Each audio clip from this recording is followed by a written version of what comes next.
really ruined the offense. He ruined the offense. And lastly, we're going to talk about Jalen Carter being robbed, but let's get straight into it. All right, so before we get straight into the topics today, seen something on Twitter, on the Twitter sphere, that Brandon Staley, former head coach of the Chargers, he might find a job at Philadelphia. Um, I like it. I like it.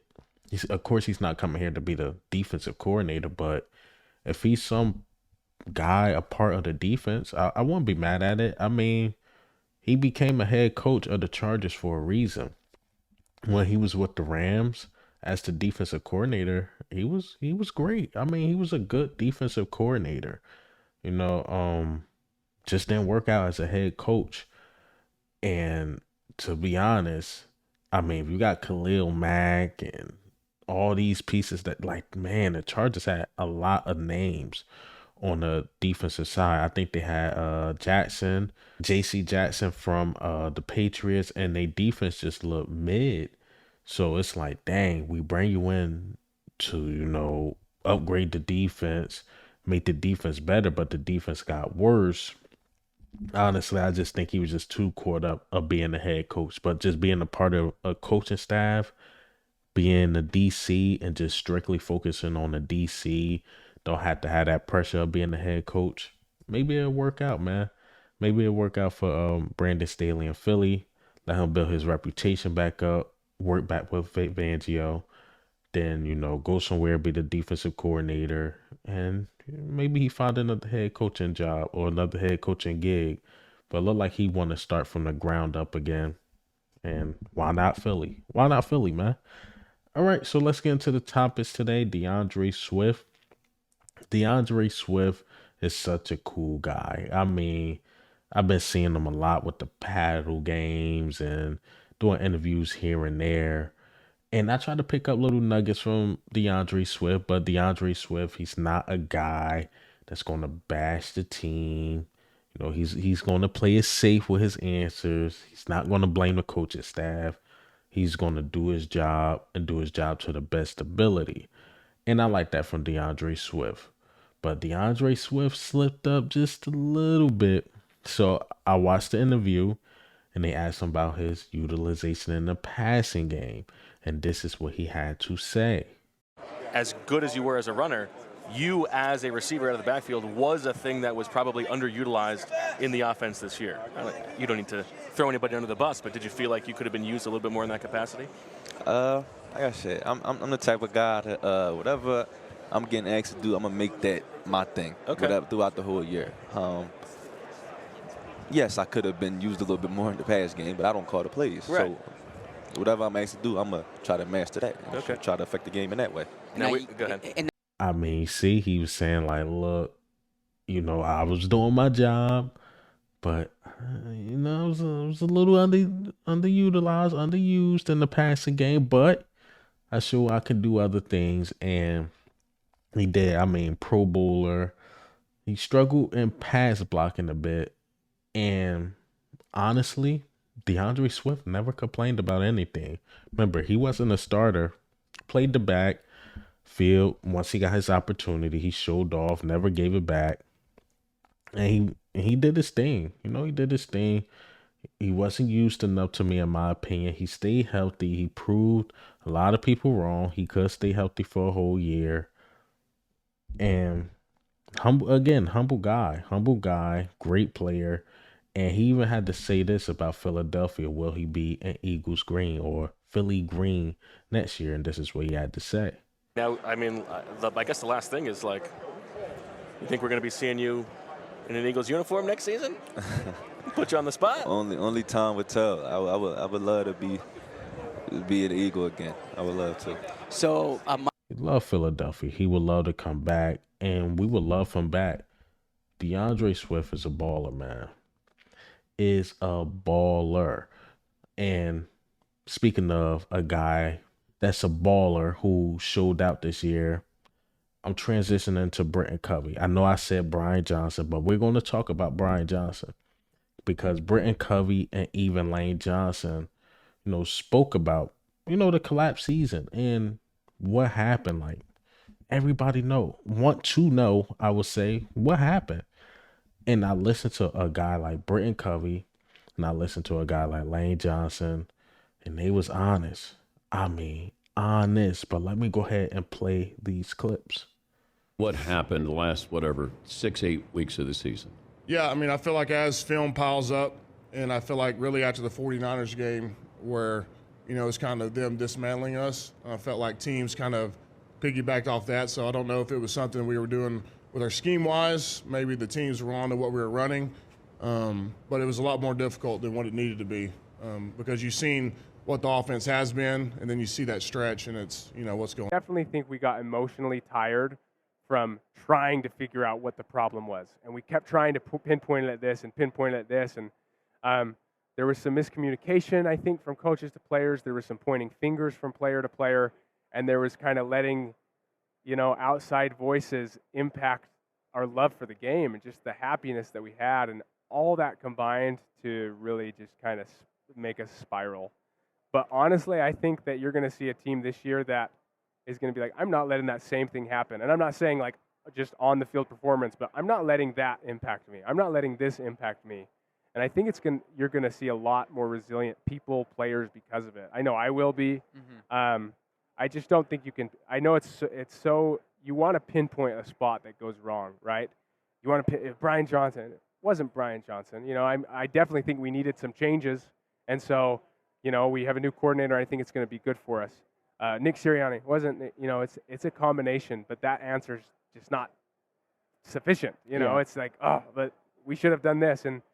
And so I just think you need change, you need fresh eyes, but we still got the pieces. Yeah. We still got the pieces this year, and we got 58 draft picks. It's crazy. So we're going to do something. But yeah, I definitely think we overcorrected in some areas last year and undercorrected in others. As you see, Lane Johnson kept it real. He's like, look, after the 49ers game, we seen figured out on offense. Britton Covey name dropped Brian Johnson, but he's like, yeah, we really couldn't point at Brian Johnson, but I wish we changed some things up a bit. We do got some new coordinators, and I'm starting to believe, and I'm about to curse, Brian Johnson fucked this team up. Brian Johnson fucked the offense up. I mean, I was trying to give him the benefit of the doubt. Was it really Nick Sirianni? Was it Brian Johnson? After hearing these players speak, it's undoubtedly Brian Johnson. I mean, A.J. Brown, it seemed like he was happy. He's not going to say it, but it seemed like he was happy Brian Johnson was going. But then he cleaned it up like somebody got to be the bad guy. And even when Devontae Smith and A.J. Brown was asked about Kellen Moore, just let us be us, bruh. Just let us be us. We'll be fine. Brian Johnson overthought and fucked the team up. I mean, this team, the talent is still there. Like Brent Covey said, the talent is still there. You just need the right guy, and Brian Johnson was not the right guy. Brian Johnson is more of, because I seen he got hired by the Washington Commanders. He's not going to be the offensive coordinator, but he's going to play some type of role in the offense. Brian Johnson, yes. Did he help Jalen Hurts develop? Absolutely. But he's just not a good play caller. He's not good at scheming things. And it showed.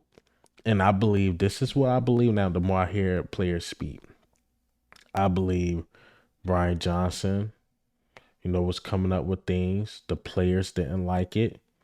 I think the players complained to Nick Sirianni. Nick Sirianni tried to step in and change a couple things with Brian Johnson. And Nick Sirianni is not the best play caller. So you had two dudes that really can't call plays, and it showed on the field. It just showed on the field. Brian Johnson wasn't good. Nick Sirianni wasn't good. But I don't get how you could overthink. We talking about professionals here. I don't get how you could overthink an offense where you have DeAndre Swift, who's a weapon, A.J. Brown, who's a weapon, Dallas Goedert, who's a weapon, Devontae Smith, who's a weapon, Jalen Hurts himself is a weapon. You got the best offensive line. How can you overthink an offense like that? How don't you utilize the middle of the field? Why don't you utilize the run game? You got the best O line, especially in run blocking. How can you overthink that? These dudes really messed this team up. I mean, it makes me sick because we got the talent to be in the Super Bowl. Jalen Hurts is way better than Brock Purdy. Way better than any quarterback that was in the playoffs. I'm sorry. He is. There's no way Jalen Hurts should be celebrating at Orlando. Absolutely not. Absolutely not. New coordinators, man. Look, we got new coordinators. No reason to get irate about this. But the more I hear it, the more I hear these coordinators, man. Speaking of guys getting robbed, things like that, guys being underutilized, guys just being robbed. Jalen Carter.